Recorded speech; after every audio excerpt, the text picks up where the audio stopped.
Thanks very much, Gareth, for offering to do the workshop. So if we could just give Gareth our applause. Just welcome. Over to you, Gareth. Thank you. Hello, everyone. We all know each other, so I'll introduce myself. This is billed as a workshop tonight. It's not, well, depends what your definition of workshop is, really. Mine is something with a vice and some tools and a radio in the corner.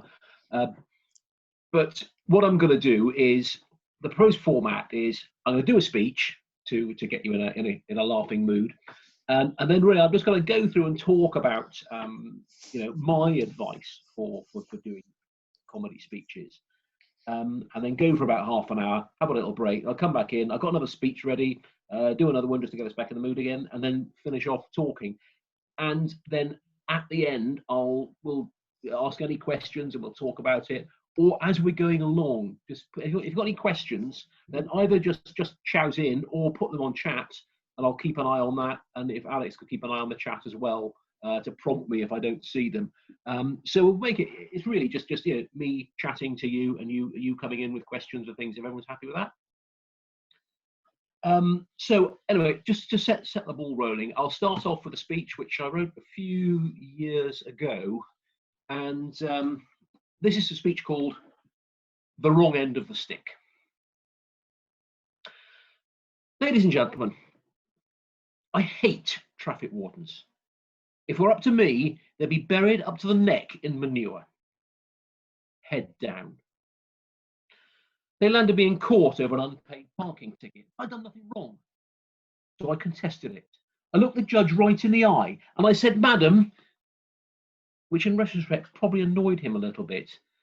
I think it was the wig that confused me. But anyway, "Madam," I said, "there is no case to answer. I have a photograph here showing my car parked by a sign that clearly states that the area is," and I quote, "fine for parking." You know, it wasn't until I said it out loud. My moral high ground had suddenly become Mount Stupidity, and I left the court realizing that, once again, I had got the wrong end of the stick. This has blighted my life since childhood. I wasted my entire first week at university trudging around farms searching for my tutor, who I'd been told was outstanding in his field. I once stayed in a very posh hotel where the dress code said, "In the bar, gentlemen should wear an open-necked shirt only before 7. Or as I read it, gentlemen should wear an open-necked shirt only before 7. You can guess the rest. Worse still, we had a new boss at work, and seeing him arriving, I bounded up and said, "Good morning, Mr. Thompson." "Kneel," he boomed.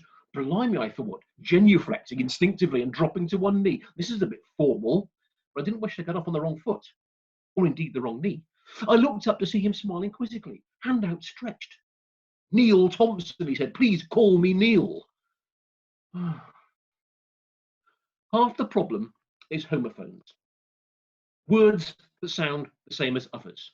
Homophones are not pink galaxies. I do want to repeat that story. Now, the next problem is people not saying what they mean. I went to my local library and there was a sign on the door saying, "Guide dogs only past this point." I'm not a guide dog, so I didn't go in. I thought this is a very specialised facility for a cash-strapped local council to be providing. I didn't realise they taught guide dogs to read.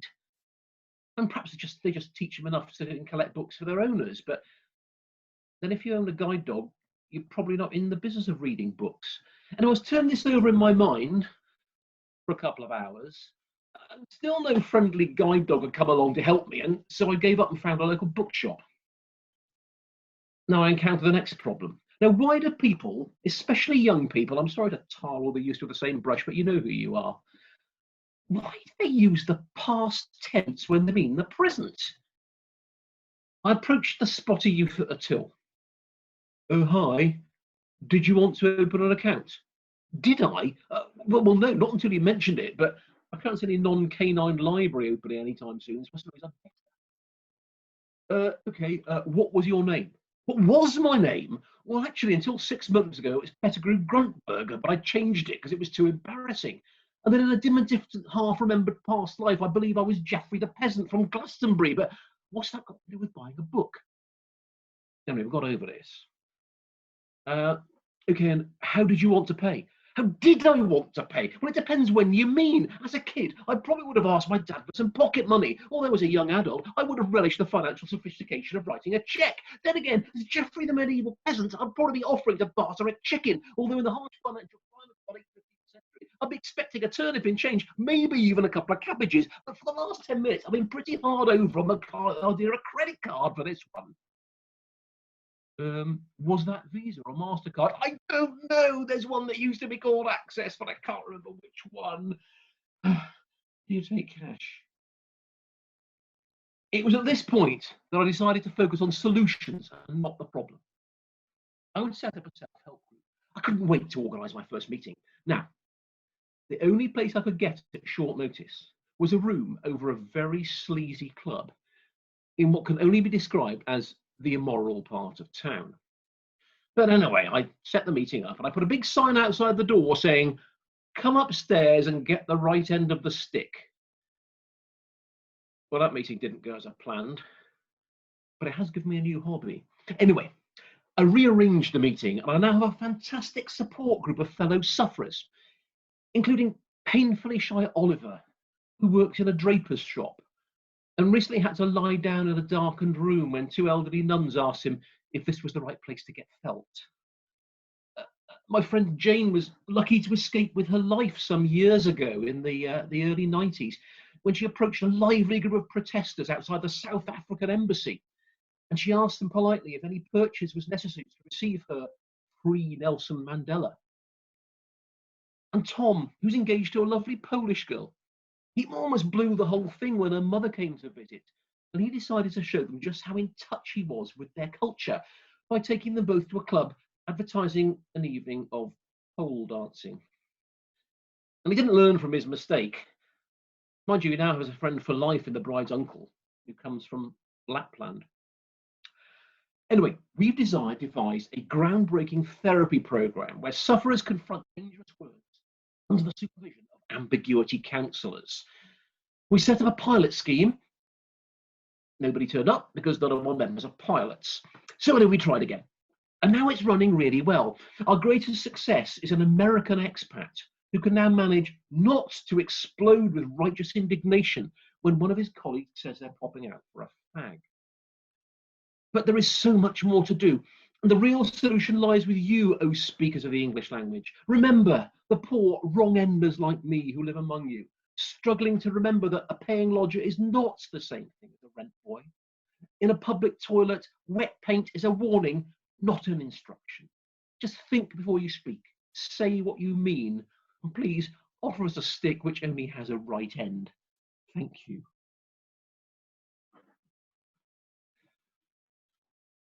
Right.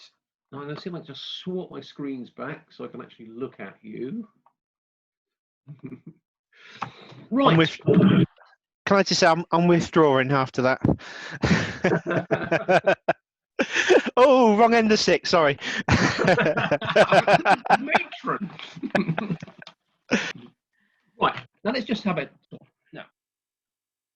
Now, can I just say, for the sake of this, I know we don't normally use bad language in Toastmasters, but can I give a permission for one expletive tonight as a teaching point?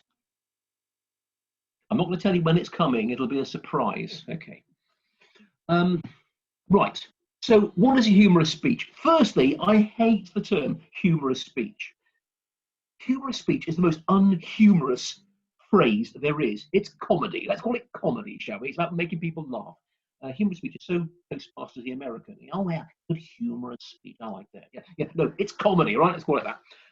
Now, but remember, first and foremost, it's got to be a speech in the Toastmasters context. So it's got to be constructive. You know, it's got to properly. It's got to run properly to speech. You've got to have all your normal speech technique, but you've got to make people laugh. Now, what is humor? You know, what is comedy? It's really hard to define. I would say comedy is a bit like pornography. You know, it's very hard to put a definition on, but you know it when you see it, right? It's in the eye and the ear of the beholder. And unfortunately, there's no hard and fast formula. Different things make different people laugh, but there are certain things that are generally regarded as funny and some which are generally regarded as not. And the first thing you need when you're preparing a comedy speech is an idea. And that's the hardest thing for me. Think of an idea. And it just needs to be one little thing that catches your eye and amuses you. And think, oh, look at that. Yeah, or some ridiculous little thing that you see. Or, for instance, that speech I've just given, that thing about guide dogs only beyond this point, that really was that sign on my library door in Portishead. And that's what gave me the idea. God, only guide dogs. I'm not a guide dog. I can't go in here. I was talking to Alex earlier. I did a speech about people's names, people's first names defining their character. And that came about because I was talking to a friend at a Toastmasters club in London one night. There was a lady there whose name was Fiona. I said, oh, she's a lovely girl, isn't she, Fiona? Yeah, but Fionas always are, aren't they? I thought, oh, yes. Did you ever meet a Fiona you didn't fancy? And from that line, I built outwards into a speech. If you do get an idea, I think the idea was keep your eyes and ears open for things that amuse you. And if you see something like that makes you chuckle, note it down somewhere. And you might put it in the back of your notebook. One day that might generate a speech. And then you've got to just put it in the back of your mind and let it take root. You can't just sit down and say, right, I'm now going to write a 7-minute speech based on that principle. You've got to think about it, think of some funny things, and start getting up a little store of little amusing bits and pieces about it.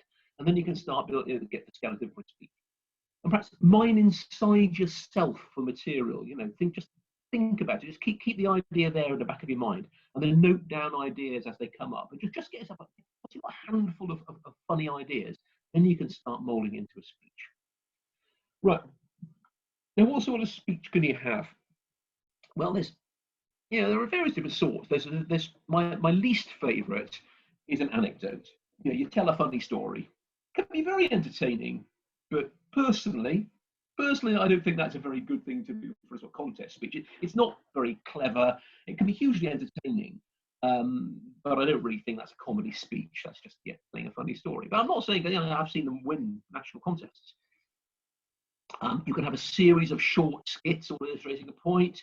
You can have an examination of an idea, a bit like the one I just did. It was the concept of getting the wrong end of the stick, misunderstanding something, and looking at it from all different angles and putting some fictitious little anecdotes in there about it.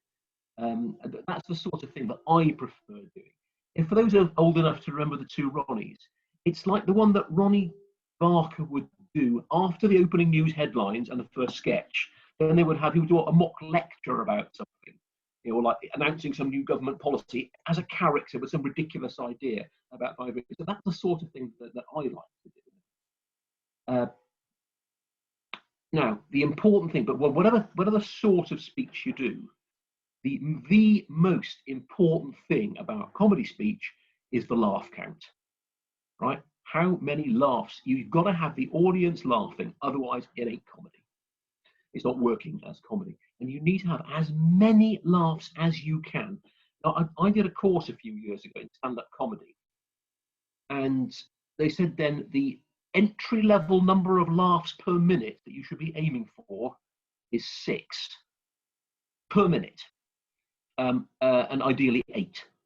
So if you aim for that, you're looking at, in a 7.5 minute speech, you're talking about approaching 60 punchlines if you're doing a stand-up comedy. Not so many in a speech you can tolerate a bit, but you should be looking, I think, for at least 25 laughs in a 7-minute speech.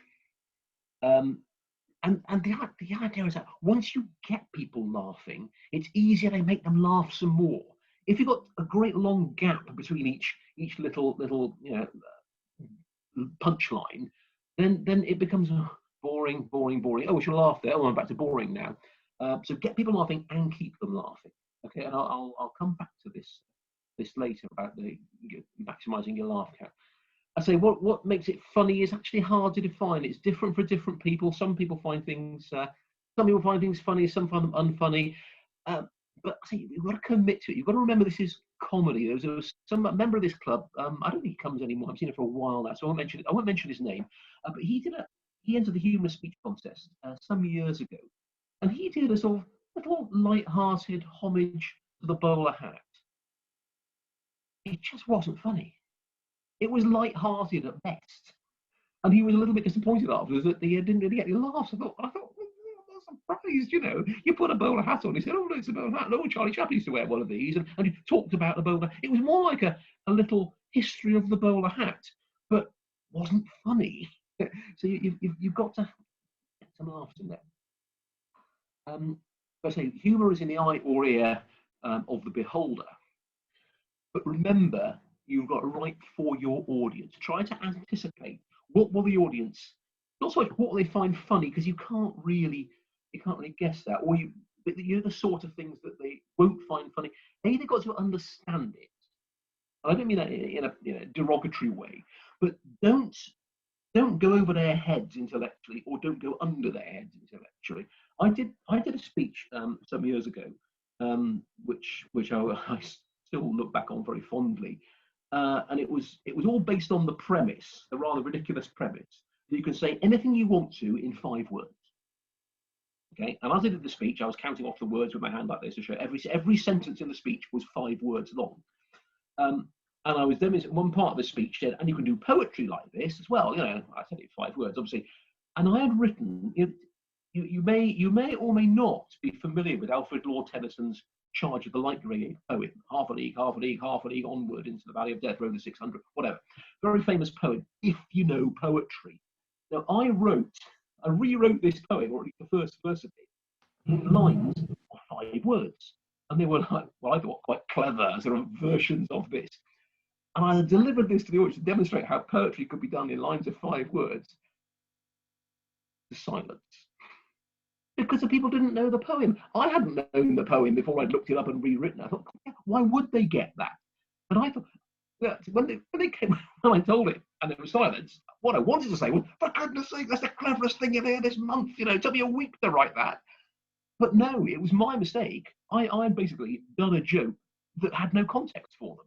If I'd been delivering that to a class of English literature undergraduates, there's a better chance they would have been familiar with the original poem and would have found it funny. But no, and I learned from that. So I cut that bit out for the next round. But at the same time, I say, had that been a class of literature students, it would have been great. So think who your audience is. A lot of humour involves a little bit of risque, perhaps a little bit of bad language, perhaps a little bit of suggestiveness. And you've got to think, how far do I go? You know, if I'm telling it to members of the local rugby club, they'll probably love it. If I'm telling it to the Townswomen's Guild, they might not think it's very funny. And I say Toastmasters tends to be towards the Townswomen's Guild. End of it mustn't be too rude about things. So be careful with that. And one problem, there's not a problem that really exists for us guys now, but until a few years ago, when it was District 71, which was UK and Ireland, if you got to a district final, then the final had 4 British contestants and 4 Irish contestants. And so you joined, and half the audience was Irish and half the judges were Irish, importantly. And the Irish have a very, very different sense of humour in general as a nation. Their humour is more towards the Benny Hill end of the scale, whereas perhaps the British version is more towards the Stephen Fry end of the scale. So I found that I had to adapt the speech. A couple of times I got to the final and think, will the Irish find this funny? Is it in line with the sort of things they'll laugh at? But also, notwithstanding that, is the context understandable to Irish society, just the way that something, told in an Irish context, it might not be right to a British society. For instance, a speech I did when I got to the final about names, as I mentioned about, your name makes you this sort of person, you grow into your name. And it went down really well at the final, but I wasn't placed. And a couple of years later, I was speaking to one of the judges, and she said, I can tell you now it's in the past. I couldn't really tell you at the time. I said, but the reason that I marked you down is because it was great for a British audience, but to a lot of Irish people, those names, they're not names they hear every day. As you may well know, there's lots of very specifically Irish names that are very common in Ireland and almost unheard of in Britain. There'll be lots of common British names are not common in Ireland. So it wouldn't really have any resonance to a lot of half the audience. So it didn't go down that well. So, you know, once again, think who your audience is. Right, so some techniques for the material. Now, what is going to make it funny? Unexpected outcomes generally are a very, very common thing if you can generate in comedy. Now, I want to tell you a joke here. I want to tell you my favourite joke. There's a mummy polar bear and a baby polar bear swimming through the Arctic Ocean. They come up to an ice shelf, and they're sitting on the edge of the ice, gazing there at the winter sun, the summer sunlight. And the baby polar bear says, "Mummy, mummy." "Yes, dear." "What sort of bear am I?" "You're a polar bear, dear. We live in the Arctic. We swim in the sea. We sit on the ice. We're a polar bear." Later, "Mummy, yes, dear. Am I a purebred polar bear?" "Yes, dear. Yes. I'm a polar bear. Your dad's a polar bear. Our mothers and fathers were polar bears before us. You're all polar bears." A couple of weeks later, "Mummy, yes, dear. I haven't got like an uncle who's a koala or a brown bear or something like that, have I?" No, dear. You're all polar bear. Why do you keep asking these things?" "Because I'm fucking cold." That's the expletive, but so you don't have to worry about it. Now, what makes that funny? It's the unexpected. You know, you're this image of a sweet little polar bear who are very cute, aren't they? Baby polar bears. Just come out with this.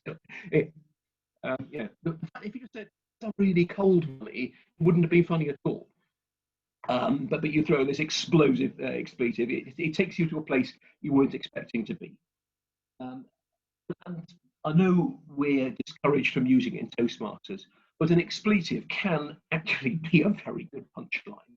I won't say the late great Kenny Everett once saying that an expletive can be a very good exclamation mark, but it's a very poor comma. Yeah. So sometimes when used sparingly, it can be very funny, but say in Toastmasters, you probably can't get away with it. So that's unexpected outcomes. That's an example of an unexpected outcome.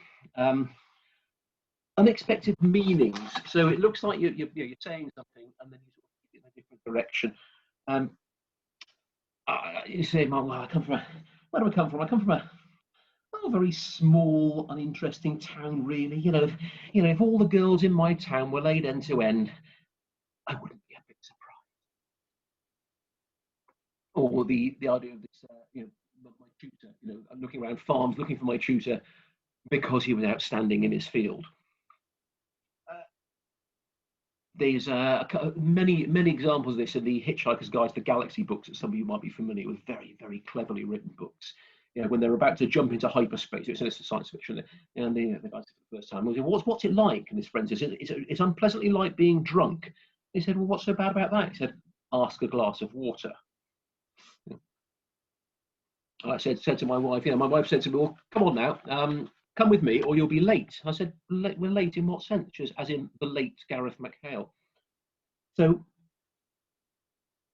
try to lead people to believe one thing and then change direction like that. A little bit more risky. Jimmy Carr, who's a great master of these sort of things. One of his lines was, so my wife said to me, he said, "You're having sex behind my back," and he said, "Who do you think it was?" Anyway, similar forms of words giving a big change in meaning in juxtaposition like that can often be very amusing. There's I remember one speech that the great Irish guy, Jerry French, some years ago. He was talking about how to attract posh, successful, rich girls, and he was saying you've got to be a bit of rough. He said these girls are these high-powered businesswomen are dating down the social scale. In some cases, down the evolutionary scale. Just that change of one word just suddenly makes it very funny. If I say, if I owe you £100, I've got a problem. If I owe you £100,000, you've got a problem. Just turning things around like that, that can be very, very. You can suggest a punchline, and then let the audience get the last step on their own. Suggest it, and then leave it hanging, and they say, "Oh yes, I see what you mean there." Like in that speech I just gave, I said, there's a big sign saying that the area was fine for parking, and leave the audience to realise that I've completely misinterpreted the word. There's a fine. There is a fine for parking, as it is fine for parking. Unfortunate events. We often laugh at unfortunate events if we know that they're fictitious. Not real tragedies. I mean, very few of us laugh at real tragedies, but husband calls down the stairs to his wife. "Oh my God, what can I do? I've just dropped the baby in the bath." "Well, that's all right, dear. Just get it out." "I can't. The water's too hot."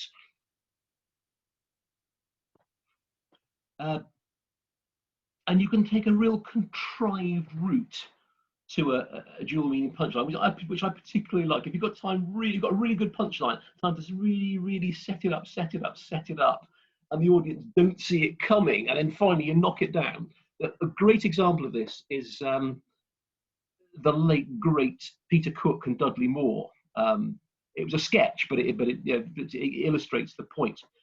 Some of you might be familiar with it in their show Not Only But Also, where Peter Cook plays a theatrical agent and Dudley Moore is a one-legged actor who hops into his office and he says, "I as a part going to play Tarzan, I want to go for the part."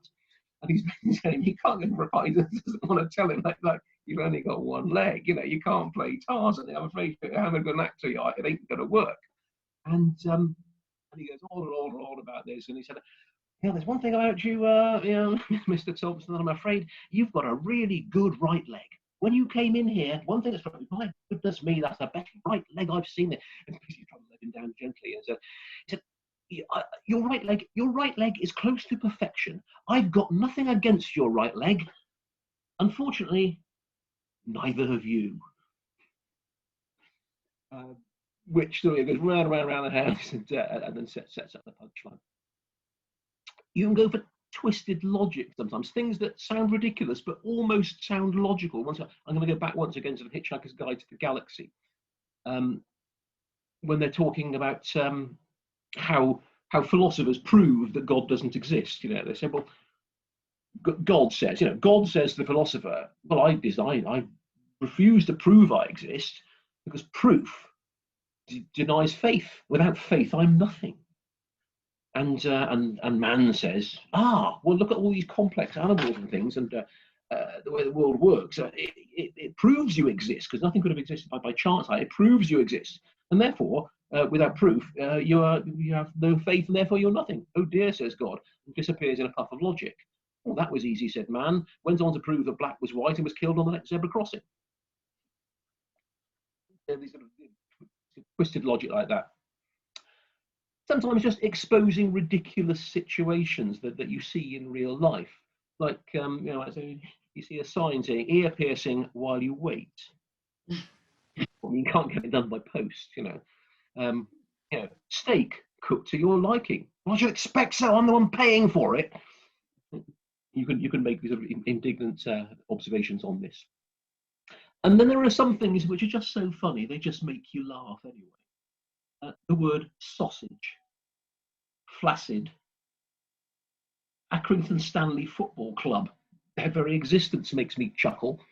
I was at a choir concert or something in a school hall. They had an exhibition of children's paintings up there. And one of them was a picture by a young lady called April Staines. And I just couldn't help laughing. Like, she wasn't there. I wasn't laughing at her, but just having a name like April Staines. There are some things that just make you laugh. Why? It's hard to define, but they make me laugh. There's the repeat till funny concept, the running gag. When something, you just flag it up the first time and it's not particularly amusing, but the fact that you keep coming back to it and teeing it up and up and up, and people realise it's coming, and then when it comes, it's funny because you've said it before. Those of you who might remember the Fast Show, when was that? In the 90s, I think, a long time ago. They pioneered this idea. They had it was a sketch show, and in one of the early episodes, there was a sort of a shed. And shed opened up. The titles came up. Jesse's Diets, and this scruffy old guy, obviously Jesse, came out and just said, "This week I will mostly be eating soup." And then he went back in the shed again. What's that about? But then every now and again, you know, you'd cut back to this shed and you would just come out and say, this week, I will mostly be eating cheese on toast. And it was just the repeat till funny. You saw the shed, you think, oh, he's going to say he's going to be eating something. And it just became funny because it happened. So you can flag things up time and time again. Chris Bowden, I remember he gave a very funny speech. He was in Reading Speakers, I think, in the national final a few years ago.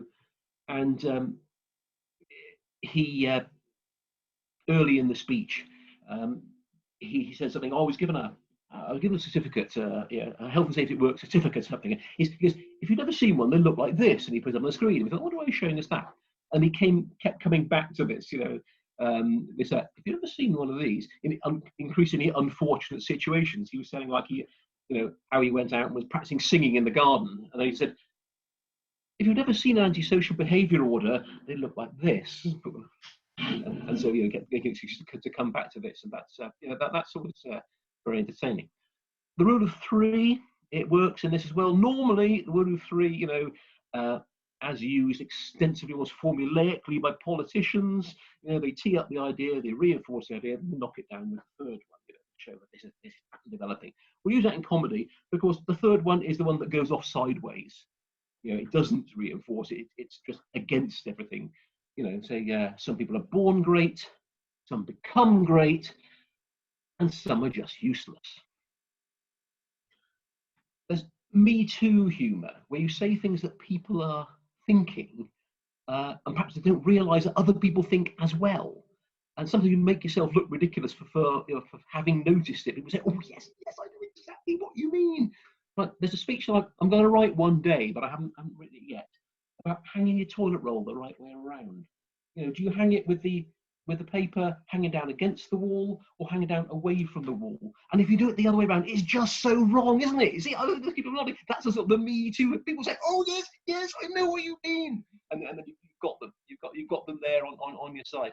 I think Peter Kay, Jason Manford are two politicians, comedians that I can particularly think who really go on that sort of theme. They just talk to people about the things that they're probably thinking about anyway, and basically they dare to say out loud things that people might feel a bit silly to admit about themselves, but by saying it itself, people will latch onto you. Right, so there's just sort of some techniques. I mean, sometimes you'll do without even thinking about them. A lot of this stuff, you know, I've just sort of reverse engineered from what I think is funny. I think, well, why do I think that's funny? So I just, you know, reverse engineer these ideas, really. But when you've got your ideas, you need to write, in my opinion, you need to write things down, write a script. Right? There are very, very few people who can just ad-lib it or just have a handful of ideas and talk entertaining, talk comedy to it. Almost all, to the best of my knowledge, even big established comedians, they have very, very tight script. So really, really well, I'll come back to that in a bit. But you really, really got to work on the words. It's the words themselves that make it funny. Rhyme. Things that rhyme are inherently entertaining.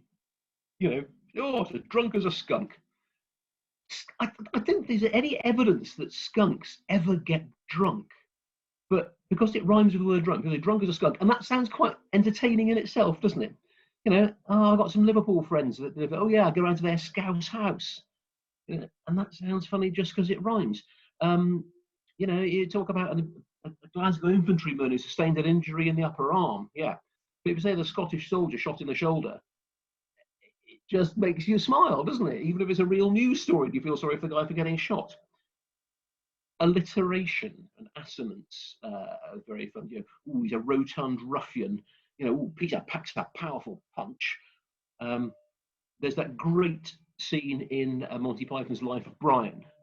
Those of you who be familiar with that one, where they've got the restless crowd and Pontius Pilate is, you know, the centurion is trying to say, well, I don't think you should talk to him, sir. You're antagonism, and he says, the meaning of what he says is that, oh, come on, centurion, I didn't think you'd be upset by a raggle-taggle crowd like this. And the words he uses are, oh, really, centurion, did you be rattled by a rabble of rowdy rebels?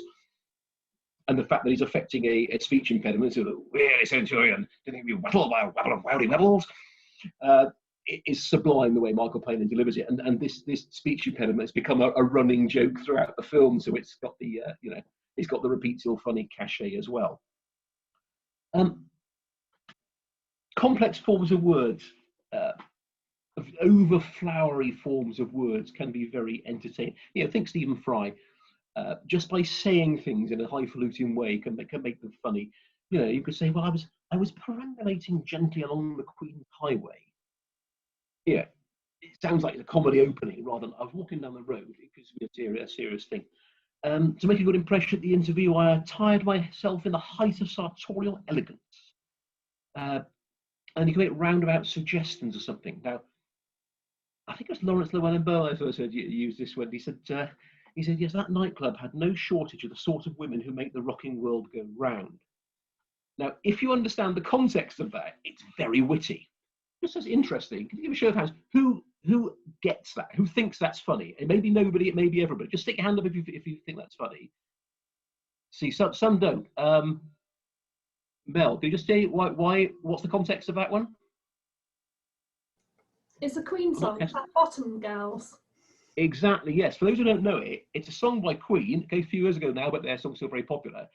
The song Fat Bottom Girls, and it has the reprise in the chorus, Fat Bottom Girls, you make the rockin' world go round. So if you know that song, then just by saying, oh, the sort of girls who make the rockin' world go round, it's sort of a euphemism for fat girls. But of course, if you don't know the song, it's not funny. It goes back to the thing of make sure your audience will get the jokes. And think about the rhythm of the words as well. I think there's no better way to check the rhythm of the words works properly than to say them out loud and say them to yourself. And sometimes it'll feel stilted, it'll feel awkward, or sometimes it'll just come out a nice little musical rhythm. Like when I was in the speech I gave when I was talking about paying for something, noting the austere financial conditions of the late 15th century. I'll be bartering a chicken for this, but expecting a cabbage in return, maybe a couple of turnips. And I worked on that and worked on it. It may not sound like it, but I worked on that for over a period of several days to get the rhythm of the words right. So it all came out nicely and it didn't sound like an overlong sentence. Euphemisms. Euphemism, a polite way of saying something rude, if you like to say, can be entertaining in themselves. She was, shall we say, a lady of less than perfect moral standing.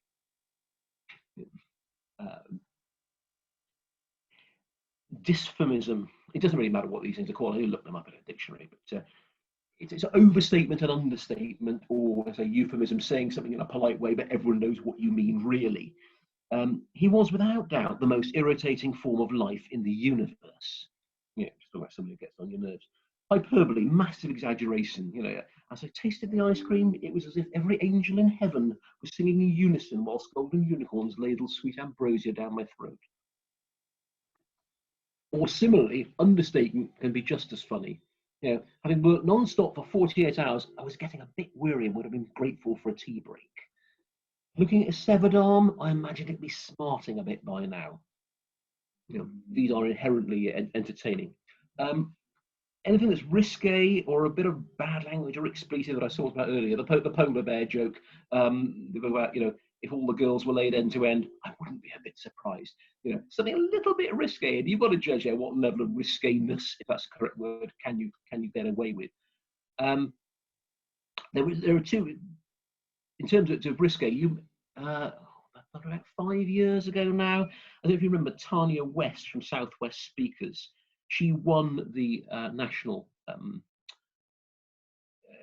humorous speech contest with a very, very funny speech. It was, the premise of it was quite risque, the whole thing. The premise of the speech was, somebody went to his local Toastmasters club, gave a speech, won, was so happy, went home, had sex with his wife, and the following morning, on leaving home, said, "Oh, could you give me an evaluation?" Meaning about the speech. But then the whole evaluation that his wife then gives him, which is the first subject of the comedy speech, is full loaded with double entendre, and it's ostensibly about the speech, but it's actually a debrief on sex. Very funny. But some people might say, oh, can't really get away with that. But that won the district level contest. On the other hand, I went to one at Voice of Wales a few years ago, and a guy did a speech which was probably only a similar level of riskiness. And during the judges' deliberations, they actually asked me to go and advise them, because I judged a few contests. They said, "Can we disqualify him for being rude?" I said, well, no, you can't. You can't disqualify. You might choose to put him last. That's up to you. But there's no rule against being rude. But, they felt sufficiently that it was inappropriate that they marked him right down, even if they wanted to disqualify him. So yeah, you've got to be careful. Sometimes you'll have uncomfortable material that you can get away with in some context, some audiences. Some audiences won't. Alex de Jong, who many of you will know, ex-member of this club, who still visits now and again, he did a very funny speech a few years ago, contest speech, and it was talking about basically his background, his life, how he sort of mixed family from all over the place, and the fact that he's Jewish, and the irony that he had a blonde-haired, blue-eyed Austrian girlfriend, all the irony in that, you know. And he was saying, I went over to stay with her, met her family. I was a bit nervous. You know, the father was charming on the outside, but I was very nervous about using the shower. And he said, should I put that in? Or is it? I think, well, because you're Jewish, it almost gives you a license to be funny about that sort of thing. But perhaps the Holocaust is not funny in any context, even if you are Jewish. You know, and I advise you to leave that one out. But you know, if you're not too sensitive, that's quite a funny line, but you might upset people. So, but be a bit careful. Probably in the Toastmasters context, if you're doing it in a comedy club, then yeah, the worst that could happen is people think they don't like you very much. In Toastmasters, you might lose the contest that you're hoping to win. So perhaps err on the side of decency and leave things out. I remember I saw Liz Carr, she's an actress but also a comedian. She's the disabled lady in Silent Witness. What's her name? The scientist in a wheelchair. Anyway, I've seen her doing stand-up. She's very funny. And she comes on in a wheelchair, obviously. And she says about the irony of doing stand-up when I'm in a wheelchair. And she was basically saying things about disabled people, which were very funny. They thought, yeah, if somebody not disabled was saying this thing, you'd feel they were being unkind about it. She was saying it from inside the wheelchair. She was saying how, oh God, do you like the Paralympics? I hate it. Up until now, us disabled people have had an excuse to be lazy. Now we see them, they expect us to get up and run around everywhere. So, I think my Jewish is put the spotlight on us now. So I've got the advertising space on the side of my wheelchair. I could sell it now, get sponsored. You know, those crisp companies have got a lot of money, but maybe not walkers. So things like that. Yeah, I thought was funny because it was coming from somebody who was disabled. But be careful sometimes about some people are thick-skinned, some people are thin-skinned. So where have I got to?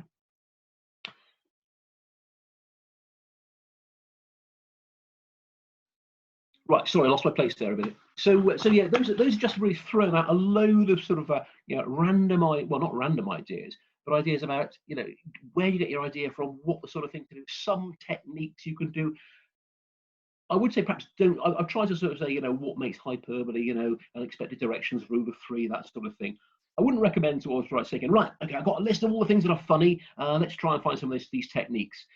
Generally, just go with what feels funny, but have those in the back of your mind. Don't feel that you've actually got to write to a formula, but those are the sort of things that I've identified as being inherently entertaining. Right. Shall we take a break for a few minutes while I get my breath back? If anyone's got any questions they want to ask now, then please do. If not, let's just draw a breath for 5 minutes, and then I'll come back in and finish off.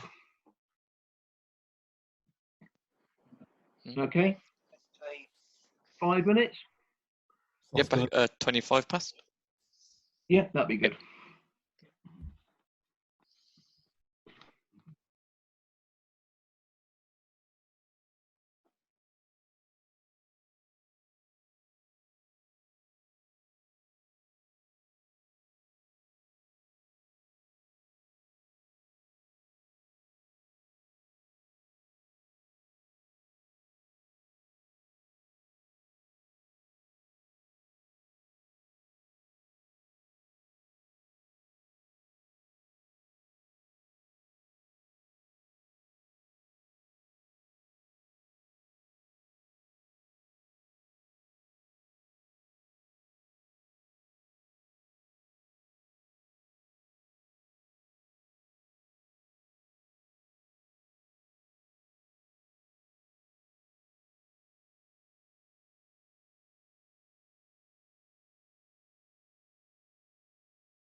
people have moved places on the screen now. That's going to throw me.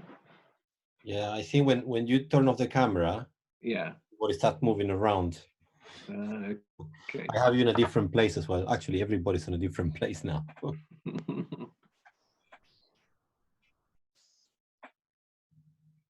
Oh yeah, Brenda's moved and the light's different now. And I think you like so much shadow now, Brenda. That's a better place on the screen for you.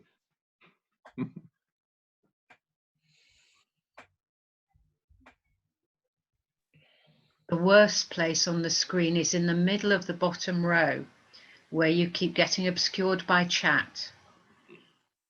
Oh yeah, I put the chat off to one side. Ah, but For me, there's only 2 people. So how can you be in the middle? well, in this one, there's only 2 people. But yeah, Ah, you're being Mr. Awkward again. Yeah. what? What?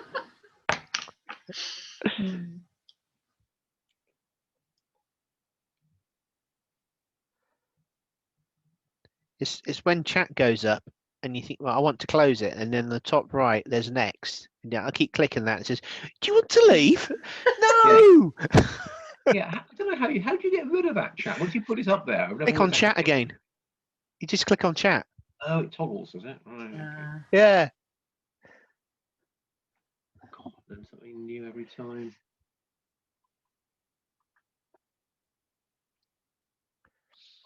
So it does. Right, we're just waiting for Mel. Have you started chocolate yet, Natalia? The chocolate's gone and now we're going back up. Let's hope it doesn't go too high. You start to levitate then, do you? It just means I won't be getting any sleep tonight. All right. All right. Very hyper. Not at the moment. We're doing all right. Yeah. Yes. Yes.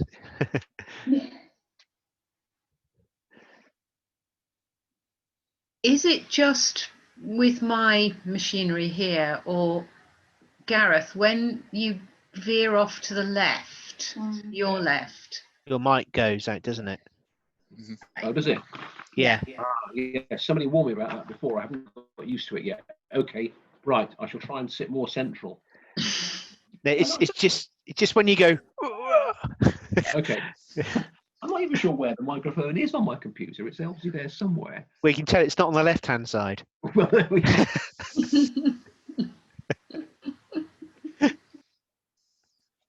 I don't know. It makes us really nervous when you're building up to a punchline. We're going, Gareth, don't move to the left. Yeah. Don't mention the war.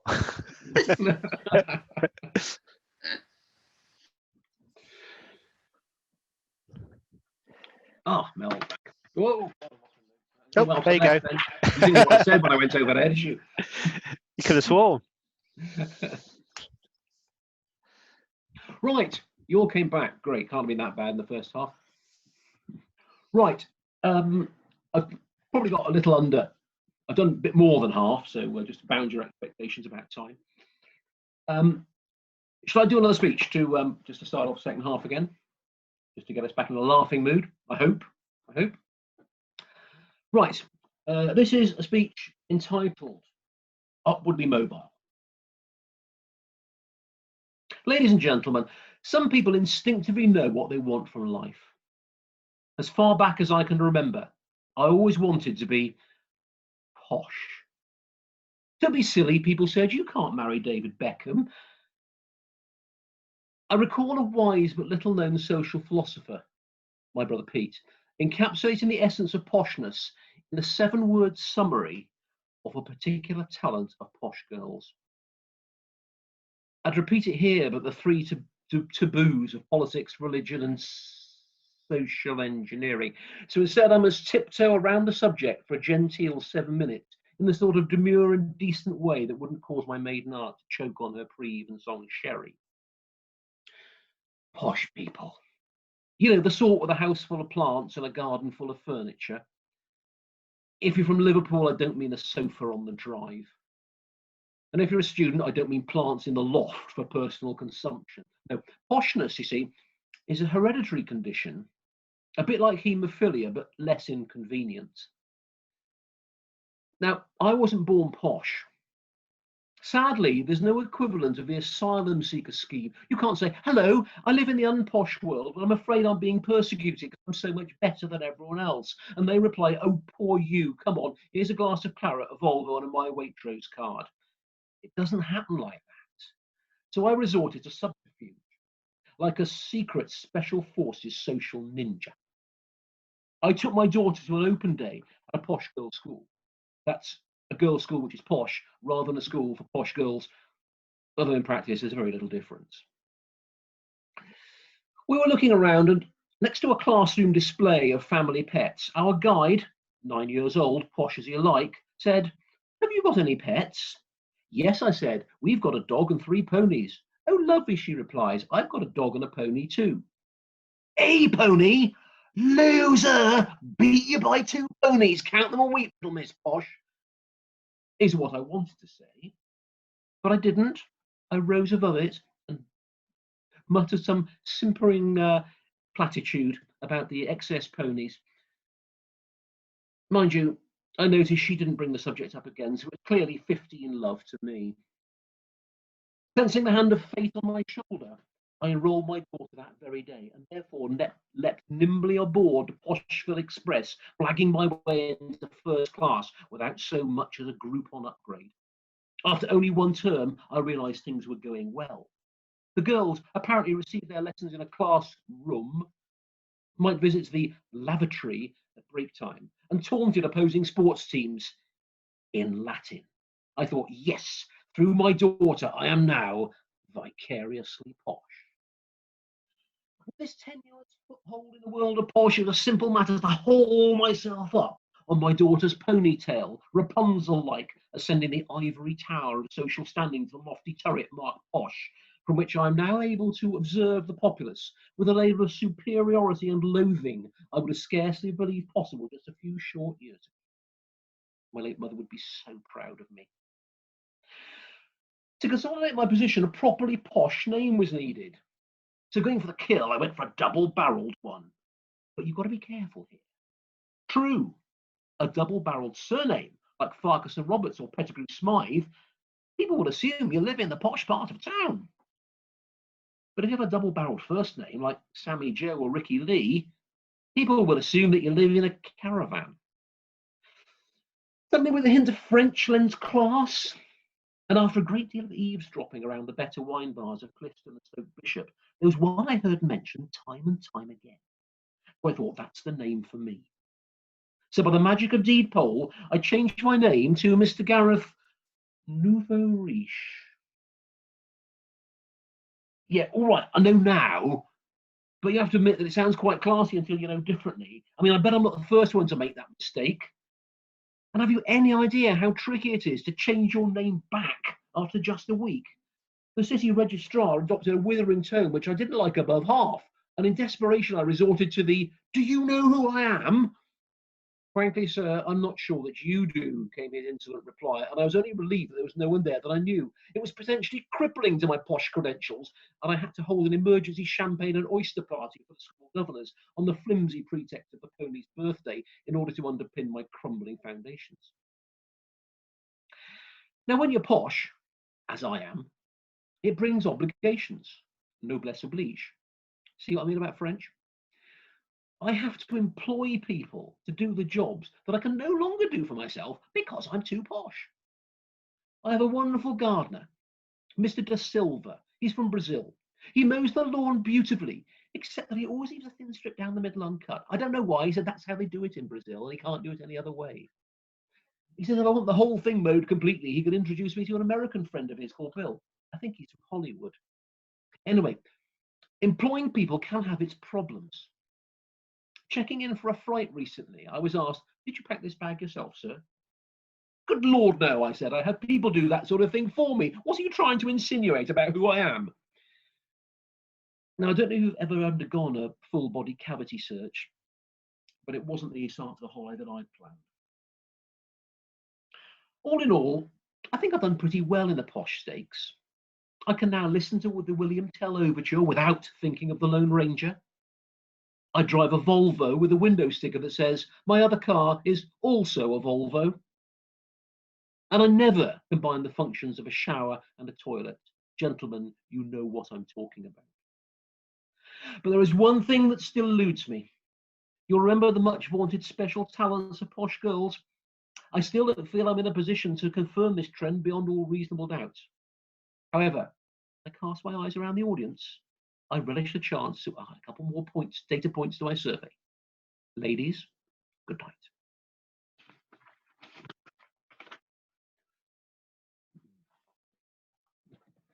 Right.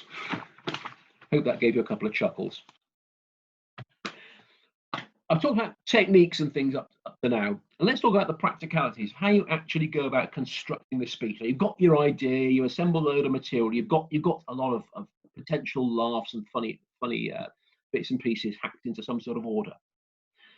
Now you've got to put this thing down, and I strongly recommend that you write a script. Now I do when I do speeches anyway, and I know different people have different ways of doing it. Some have notes, but you have a script in mind, but I always do it with a script. And I think when people are doing, comedy, stand-up comedy shows, whatever, they script it very carefully. Now, you need an early laugh. Within the first 30 seconds, you should be looking to generate a laugh. It gets people in the right mood, reminds them this is comedy, and gets them going, gets them on your side. Okay? And I've mentioned about the laugh count. I would say aim for at least sort of 25 laughs in a 7-minute speech. You won't get a laugh at every one of them, but they should be. You should be saying, "That is funny. I hope people laugh at that. That's my punchline." I remember one of the worst comedy speeches I ever saw when I was first in Toastmasters in London. A lady gave a speech, and it just wasn't funny. It was a long spun out anecdote, rather bizarre, about her and her talking dog, which was just bizarre rather than funny. And it ended up, the last line was a very lame pun, and that was it. That was the only possibility to laugh in the whole thing. It was a dreadful thing. Anyway, you have lots of laughs all through it. Now, if you want to do this formally, you've got your script. Now, you go through your script with a highlighter pen, and you say, where are my punchlines? Which is the half a dozen or so words which, when I say them, I expect people to laugh? And you highlight those. All right? So hopefully you've got 20 or 30 of those in there somewhere. And then leading up to the punchline, say, right, what is my setup here? What is the information, the context that people need to know in order for that punchline to be funny? And you highlight that. And then pretty much everything else on the script that you haven't highlighted, get rid of. Because it's neither a punchline nor contributes to a punchline. Now, in stand-up comedy, that's it. Everything else is superfluous. In the speech, you might need a bit more to structure it and move it on and link it all together. But in general, you should minimize the stuff that's not actually working towards a laugh, right? Edit it ruthlessly. Don't forget the old maxim, the audience doesn't know what you've taken out. Sometimes they think, oh, what a shame to take that out. I really like that line. Yeah, but the audience aren't going to miss it like you do, because they didn't know, they never knew it in the first place. Okay? Sometimes you'll find that you've got a punchline, but it takes so much setup to make it funny. I can't afford this much time for one laugh. I've only got 7.5 minutes in a contest speech. And if it's taking 30 seconds to generate one laugh, then it's probably not worth it, unless it's the funniest thing you've ever heard. So edit it ruthlessly. What ideally you should get from laugh to laugh to laugh. And once they're laughing, they'll stay laughing. And you should always be editing it. Look at the words. Is that the best word I can use there? Could it be funnier if I put this word, if I change those two words around it? Never be satisfied. Keep polishing and polishing and polishing. I say, and top comedians will work to a script like that. You can, if you watch, if you had a video of, let's say, for sake of argument, Eddie Izzard doing a show one night, and then you had a video of him watching the same night. You can always watch those two videos, two different tellies, and they'd be identical, all through to the second almost. You know, they work to a script. Now, so you've got your script, you've got your well-written speech, you've edited it down, you've got your laugh count, you've got it there. Now you've got to deliver it. Now, yes, delivery is the most important bit, probably. You know, writing the speech is exacting and demanding, but delivering it. We've all seen people who can't tell a joke, you know, because they deliver it so badly. So you've got to deliver it well. And there's another dimension in comedy. You've got to get a connection with the audience. I can't tell you how to get that connection. When you've got it, you know it. When you haven't got it, you know it. But it's impossible to say how to get it. But if you can get the audience, get rolling with the audience, then they'll laugh at almost anything you say. If you've got them on a roll, almost every time you open your mouth, they'll laugh. And if you can achieve that, then you're made. But don't forget in your delivery. Don't forget, as I said before, this is a speech. So don't forget your basic speech techniques. You know, the pace, the vocal variety, the eye contact, the pauses. Make sure you do speak the punchlines clearly so they get them. Maybe, you know, repeat the punchlines slowly after for added emphasis. Pause. Sometimes get the habit of pausing after the punchline. I was told earlier on, we can't laugh at it because you say the punchline, then you move on to something else, and we daren't laugh because we miss the next thing. So sometimes, you know, pause for the laughter. Now, it's hard to plan that sort of thing because you hope they're going to laugh, but they may not. But do consider, you know, when you're told something, if they're laughing, then pause a bit and then move on. I would recommend that you watch comedians, you know, look at them, observe what they do. There are all sorts of different styles of comedians. Decide who you like best, and, you know, watch them copy their styles, synthesize an aspect of this one and that one and that one, and develop your own style. And I think it's when you get on stage to give a comedy speech, you should adopt a persona. You know, you've got a character in mind that you are. It's not you now. It's your character. You know, like the one I just did. It's this affected person who desperately wants to be posh. I'm not like that, really honest. But get them there and live that character, live it. You know, and you might be sort of bewildered and confused. You might be a complete loser. You might be ranting about something. You might be an arrogant, horrible person. But that becomes part of the comic character, and you've got to live it. Self-deprecation, doing yourself down, is always a good thing. It gets, you know, it endears you to people. It makes it funny.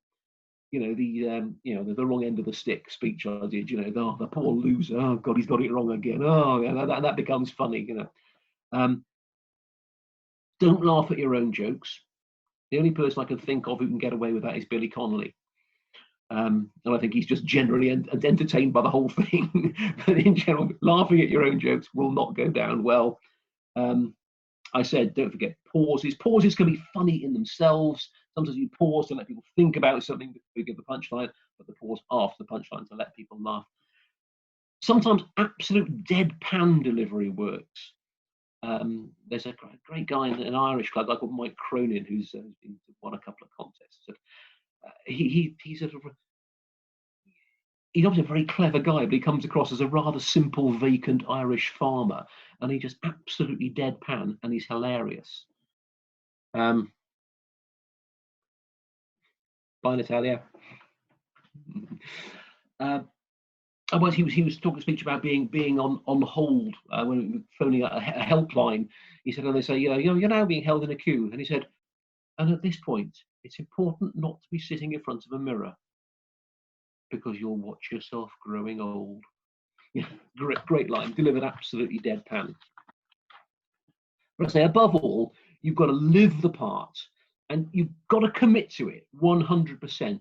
Back yourself to succeed, and don't be shy, right? It's all or nothing. You've got to be prepared. I think to any sort of comedy, you've got to be prepared to die on your arse, right? But no half measures. You'll either be a star or you'll completely fail. But if you try to do it, if you try to mitigate that, say, well, I won't commit to it fully just in case it goes wrong. No, it will go wrong. Okay, so live the part, go all or nothing, really get into the audience, connect with the audience. I say, treat the audience like one big mate that you're having fun with, you know, and lean forward and get into their faces, and don't stand back and put a sort of imaginary wall between you and the audience. If you get on a roll, if they get with you, if they're laughing, they will laugh at almost anything. I remember somebody in the final, an Irish lady who I didn't think was particularly funny, but the Irish part of the audience thought she was hilarious, and no doubt she actually had them rocking and really on a roll. And I remember she said, and you know, I went up the road, and you know the corner shop in the village. They were all, corner shop as well. You know, it was the funniest thing I'd ever heard. And all she said is, you know, the corner shop in the village. But she'd got them to that level of being on their side that they thought it was hilarious. He just mentioned the corner shop. You know, sometimes you will get unexpected laughs. If you do, enjoy it and go with it. Pretend to yourself that you wrote them. I read one. A former president of Northavon Speakers many years ago. Strange guy, actually, not at all funny. But he entered the humorous speech contest one year, and he was rambling a bit. And he said, my wife's gonna join us later on. She couldn't come this evening because she's gone to a Weight Watchers meeting, but she said she'll make it for the buffet afterwards. Which was the only laughing, and he didn't realise that was funny. that was just a genuine thing he was saying to the audience, and it was the funniest thing he said all night. So sometimes you will get unexpected laughs, and to just go with them. Sometimes you will, you know, give your best punchline, and there'll be silence. Like me with my Charge Like a poem. If that happens, put it behind you and move on. Make a mental note that might not work. And when I did this comedy course, we had to give a show at the end of it, and one guy fell into that trap. He delivered a punchline to silence, and rather than let it go, he had a go at the audience, saying, "Oh, come on, didn't you get it? They would have laughed at that in Oxford." Oh, of course, and the audience hated him from that moment. He didn't get another laugh for the rest of his act. You know, I wouldn't say if a joke doesn't work, don't cut it out automatically, because things vary. Sometimes the audience just won't get it, the next audience will find it funny. But if, say, you know, you give the speech twice and people don't laugh at it, consider taking it out, because it may not be as funny as you think it is. And that sort of brings me to the end, really. In summary, I say there's no magic formula, and the hardest thing is getting a good idea in the first place. So keep your eyes and ears open. Find anything that amuses you, note it down, and you can build it out. And you'll be surprised how you can make 7 minutes worth of entertainment out of one little idea, which will spin out into something enormous. So I'll just finish off with a list of a few do's and don'ts, just to remind you of some of the important things I've said. Do write with your audience in mind. Remember, think, who am I going to speak to? Will they find this funny? Am I going over their heads? Am I undershooting their ability? Will they find it offensive? Will they think it's great? Okay, think who you're giving it to. Do try to go beyond just talking about a funny story, a funny anecdote. Try to make it more complicated and more sophisticated than that. Do write a script, a strict script, and think about the laugh count. Go for every possible opportunity of a laugh. Edit it. Edit it ruthlessly, so that almost every word you've got there is directly contributing to a laugh. Work on the words. Think every word is a candidate for being improved, and actually boil the original script down to the pure, you know, comedy genius, comedy essence. Don't start if you're personally, I go for 1,000 words. It's about right, the right length for me for a 7.5 minute speech. Don't start if you're over 1,000 words like I am. Don't start with 800 and then try and bulk it up. Start with about 1,600 and boil it down. Don't select a hackneyed subject, one that's been done. Oh God, not this again. You know, oh, some funny things that happened to me on internet dating. Yeah, for a few years, everyone did speeches about the funny things about internet dating. Oh, not that one again. Don't do that. Don't forget the basic rules of speaking.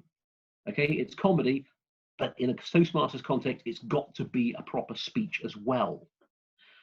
Don't laugh at your own jokes. Don't dwell on failed punchlines. Put them behind you and move on. Don't insult your audience. They're the ones you've got to keep on side.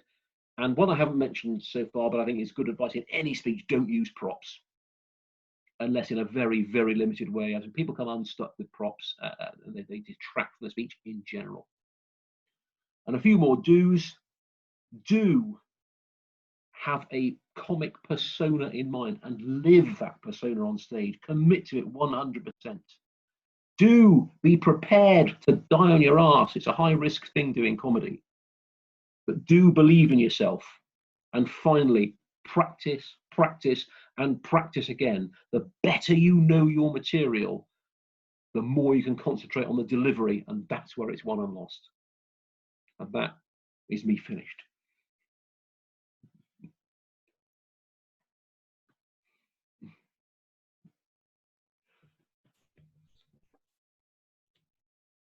If anyone's got any questions, I'll be more than happy to have a chat. I do have a couple of questions, actually. Yeah. So, sorry, I can't speak very, very loud. Hope you can hear me okay? Yeah, I got you, David, yeah. Because kids are asleep. Yeah, one of the things you mentioned is about the connection with the audience. But with the current format of the contest, every camera has to be shut down. Every microphone has to be on, off. And you can only see the 3 judges, I believe, or the judge and the Toastmaster or something like that. That's obviously going to be much more difficult. It's like pretty much like making comedy in front of your computer for yourself. Yeah, I wasn't aware of that. I thought you'd be able to see the audience. But I didn't know that. You also, sorry, you weren't about to hear them laugh either, were you? No. No. Ooh, that's tough, actually. That's difficult. And I suppose the judges are going to be Deadpan. doing their best, not to, to be neutral. Ooh, that's difficult. Yeah, you could tell a joke, give it a second or two, thinking they're laughing, but actually they might be thinking, what is he waiting for? Actually, yes. So certain of the advice I've been giving tonight assumes a live audience. Yeah, no, that makes sense. I mean, hopefully we'll be able to use this not just for this contest, but going forward, obviously. Yeah, that's I can't really offer any good advice. It's very difficult. Say doing comedy without an audience, without getting no feedback. It's a tricky one. I think it comes down to believing in yourself, isn't it? Yeah. Yeah. If it makes you laugh, you just hope everyone's on your wavelength. Yeah. Maybe you can try it out. Try it out with up to 5 other people. Given the rule of 6 at the moment, try get together with up to 5 friends and try it. And if they like it, they will. Okay. If you're representative, if I do it the same, they'll be laughing at the other end of the internet. But yeah, so I can't give any great advice on that, David. That's all right. I mean, we'll have to live with it. Yeah. At least everyone's going to be in the same situation. So. Yeah. Well, that's just blowing everything, isn't it? It doesn't affect the scripting of the material though. No. But yeah, doing comedy without feedback, I think is I suppose it's like doing it on the radio. Do it on the radio without a live audience, or do it on TV without a live audience. You just got to back yourself. It's a case of, once again, it's a case of commit to it, commit yourself to it 100%, and just hope that it's working. Yeah. It's not really dissimilar though from doing a normal speech. You still need that feedback, don't you? Obviously, with a comedic speech, you want that laughter, but if you can't see the audience, you don't know if they're connecting with you, if they're bored, or if they're engaged. So they've gone for a cup of tea. Yeah, you're right. Yeah, so even on normal, non-competition Zoom, then you can get quite a bit of feedback. You can see the people. You can see if people are laughing. You can see if they look like they're enjoying it. But yeah, with people being cameras turned off, that's a tricky one. No, consider my advice tonight as being more general as opposed to specifically for next week's contest. Yeah. I just wanted to ask you, Gareth, about the rule of 3. Yeah. I remember at school, I was okay at school, but there were 3 things that I couldn't do. English and maths. I'm looking for feedback. 3 English, maths. That's 2. Getting it. What is this rule of 3 though? I mean, why is it 3? Why isn't it 4? 3 just seems to work, doesn't it? I mean, both in a serious context and a comedic context. I think you in a serious context, you tee up the idea with the first one, you reinforce it with the second one, show that it follows the second pattern, and then the third one is saying, well, there we are, see, the third one must follow that pattern because I've teed it up, I've showed another one, and the third one, that shows it's almost rule of physics. And so for comedy, you tee it up, you show another one in line, and the third one flies off to the side where you're not expecting it to, and that's what makes it funny. Mm. I had a quick question on, I don't know whether it's just to kind of work in your idea through, but is there any tips on how to kind of have like a bookended, like humorous speech? So your ending kind of punchline kind of links with your starting kind of introduction. Yeah. I think that's good. I think that's good for any speech, comedy speech included. Yeah, if you can finish back where you started. You open with an idea, you go off and explore it. You might go for all sorts of weird and wacky tangents, but then bring it back to the start. Yeah, I think that's good for any speech. Like that last one I did there, I started off with something special about posh girls, and then it came back to, well, I still haven't quite got to the root of this posh girls thing. Yeah. Mm. But, a good technique for any speech, I think. I think also you have, you mentioned this, Gareth, you've got to watch who your audience is, and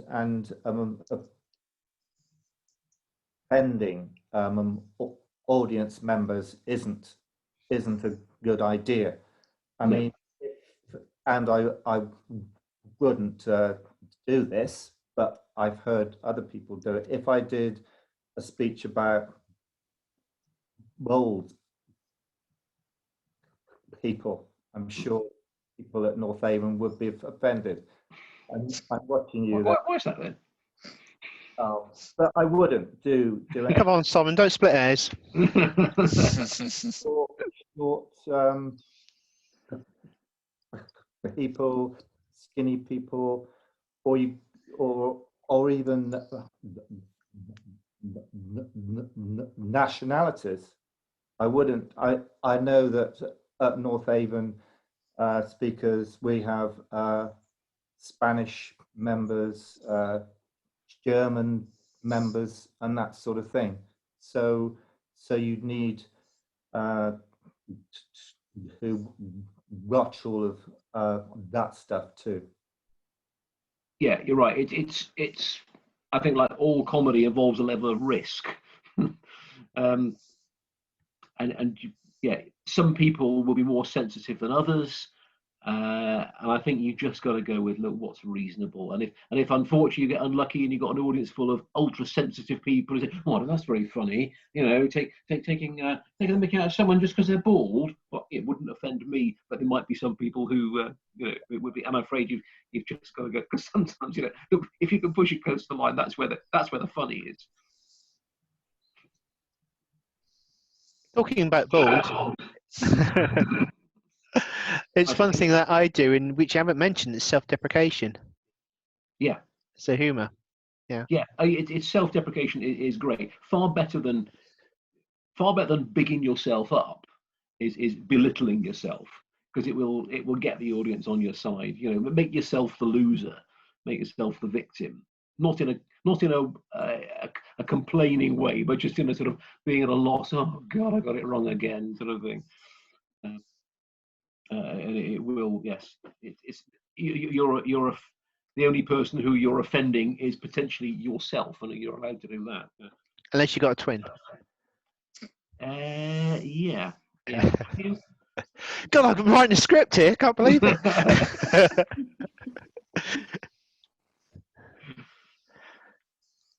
I did hear a little something on the radio about, is it actually possible to write a politically correct joke? And they put it out as a challenge. I never heard the results. I wouldn't be interested in trying. Exactly. Someone always has to be the butt of the joke, don't they? That's yeah. I think it would just be self-deprecation. Yeah. It's possibly the only way through, but we are going to ruffle feathers if we're telling jokes. Yeah. I mean, some of the lines in, I'm looking through some of my old speeches praying for this. I thought, oh, I'm not sure I could say that anymore without risking offending somebody. You know, it's not like saying something that's grossly racist or something. Which, let's face it, 40 years ago, people like Bernard Manning, were doing after their routine, all that sort of thing. And actually, let's be honest, Lenny Henry. If you took the racial stereotypes out of Lenny Henry's act, there'd be nothing left. But that's not acceptable anymore to make fun of race. But yeah, it's got to go with the norms of the day, haven't you? Yeah, there's a difference though between being kind of mildly offensive and being racist or discriminatory. And it's a fine balance, isn't it? But it is. Yeah. I think you can get away with saying some things that are a bit risky, but there's a line that we need to draw there. Yeah. And it's a case of being sensitive and being sensible, and sometimes that line is a bit blurred, and it will depend on judging who your audience is. There are even though this is acceptable in today's society, this is not acceptable, and then somewhere between the two there'll be some people who think, yes, that's funny because I know you're not being serious, and some people who think that no, you shouldn't even joke about that sort of thing. That's where political correctness comes in, doesn't it? Yeah. Well, unless if it's in the self-deprecation thing, like I could laugh at things Spanish people do, for example, and if any, I mean, if I'm Spanish and I'm not get offended, I wouldn't expect anybody in the audience to get offended. Yeah. Yes, I would say, as a general rule, in a Toastmasters context, err on the side of not upsetting people, because there will be some judge who says, "Oh, I didn't like that. No, I didn't like the use of that rude word." Mark you down and you disqualify them. Yeah. I think it's something funnier if like you say, if you say, this is something that is stereotypical of Spanish people. I think it's funnier sometimes. Like my partner's Jamaican or Jamaican heritage. And we've seen some Jamaican comedians, and it's absolutely hysterical if you know that culture, because it is just it's so stereotypical. So you recognise it in yourself. Everyone turning up at every birth, death, or marriage, no matter whose it is, with their Tupperware and taking home half of the food, food for 1,000 people instead of 300 guests, because they're going to come with their Tupperware. Yeah. But someone else might not find that funny or might be offended by it. That's an example of sort of the Me Too humour. You say things that other people recognise. Oh yeah, I thought I was the only person who thought that, but and then it becomes funny because someone else has had the same idea as you. Yeah. We once got invited by friends to go to Colston Hall for a black comedy night, and we were the only 4 white people there, because it was a black comedy night. Nothing to do with the comedy being black. It was the whole audience were of the, and they were self-deprecating. And they have different rules and all that. And we had some American comedians there, and they were quite racist. It was quite shocking. So you're right. In that context, it is the audience, isn't it? Yeah. Yeah. Yeah. I think we were more offended about what the American comedians were saying than the audience itself. Mm. Ironic that was at the Colston Hall. Mm. Yeah, I was thinking that. Sorry, the Bristol Beacon. Sorry. Beacon, the Beacon, Yeah. yes. So every time I hear that, I'm His thinking, name. why is Brecon Beacon being talked about? Hills. Yeah. Random name. Yeah, could have chosen a better name. Right, I think we're about done. Yeah. Thank you, Gareth. It was. Yeah, thank Thank you. Thank you very much, Yeah. Gareth. So, I've, you know, I was there's a gonna lot say, of- I was going to say I've rewritten my speech 5 times already. So there's no hard and fast rules. That's just some things that I've sort of over the years observed. Really, there are some things that I've learnt. You know, actually been taught about. You know, like what I did the comedy was about writing the script and editing, and that sort of received wisdom. But most of it is just stuff I sort of looked at comedy. I thought, well, why is that funny? What can make this funny? What techniques? So you know, some of it might be useful.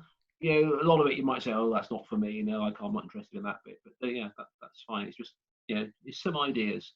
But I would say, the important thing is, you know, I think one thing to remember above all else, maximize the number of laughs that you're looking for, and try to identify that is a punchline, that is a punchline, that is a punchline. That's where I hope to get the laughs, and put as many of those as you can in the speech. Yeah, just for what you just said, and just thinking about it, wouldn't it be better to have the audience and not the judges staring at you? Because then you can feed off the audience. Yeah. I think I'm going to have to read the rules to make sure Mike's got them right. Yes. But Right. going to next Thursday, there's an email which I think Vardeep sent out. We are still looking for volunteers for the evening for those people who aren't participating. We're at the moment got 18 members re-signed out of 32. So obviously our collective in the group is getting smaller. So obviously it's more important that we can all support the evening, whether you're entering it or being a judge or contest chair. I'll contact Audie and do something. Yeah, sorry, I'm on holiday next week. Poor excuse. Oh. Gareth went on holiday the other week and he Skyped in. There's going to be no Zoom. There's definitely going to be no Zoom on holiday. Yeah. Where about you going? Where about you going? The Scilly Isles. Oh, Yeah. I can see why. There's no internet connection, is there? It shouldn't be.